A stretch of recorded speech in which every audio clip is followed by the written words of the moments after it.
శ్రీకృష్ణుడు, గరుత్మంతుడు, సుదర్శన చక్రం మరియు సత్యభామల గర్వాన్ని అణచడానికి చేసిన ఒక అద్భుతమైన లీలే ఈ కథ.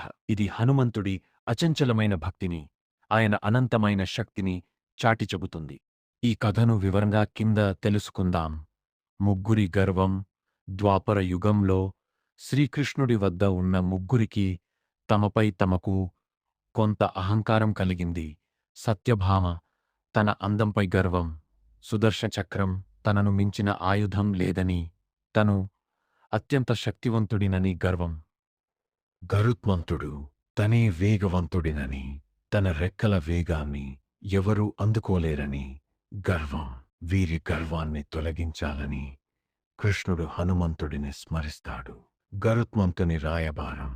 కృష్ణుడు గరుత్మంతుడిని పిలిచి, గరుడా, నువ్వు వెంటనే గంధమాదన పర్వతానికి వెళ్ళి అక్కడ రామనామ స్మరణలో ఉన్న హనుమంతుడిని తీసుకురా. నీ ప్రభువు శ్రీరాముడు పిలుస్తున్నాడని చెప్పు అని ఆదేశిస్తాడు.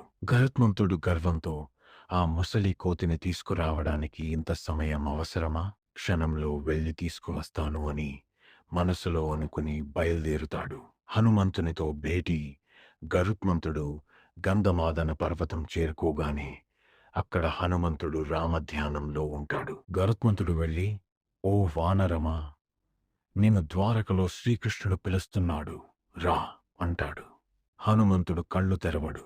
అప్పుడు గరుత్మంతుడు, శ్రీరాముడు నిన్ను పిలుస్తున్నాడు అని చెప్పగానే హనుమంతుడు వెంటనే కళ్ళు తెరుస్తాడు. గరుత్మంతుని హెచ్చరిక. నీవు వృద్ధుడివి, నా వేగాన్ని అందుకోలేవు. కావాలంటే నా వీపు మీద కూర్చో, నిన్ను తీసుకువెళ్తాను అని గర్వంగా అంటాడు గరుత్మంతుడు.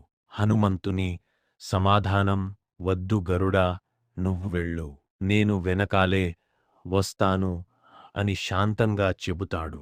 గరుత్మంతుడు నవ్వుకుంటూ తన శక్తిని ప్రదర్శిస్తూ అత్యంత వేగంగా ద్వారక వైపు ఎగిరిపోతాడు.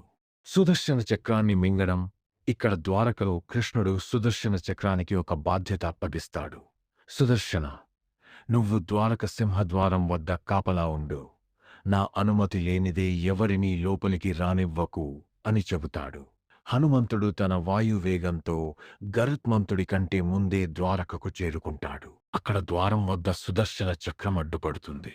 హనుమంతుడు ఆ చక్రాన్ని చూసి, శ్రీరామ కార్యానికి అడ్డు తగులుతున్నావేంటి అని దాన్ని చిన్న బిళ్ళలాగా చేసి తన నోట్లో పెట్టుకుంటాడు. ఆ విధంగా సుదర్శన చక్రం బందీ అవుతుంది. గర్వభంగం.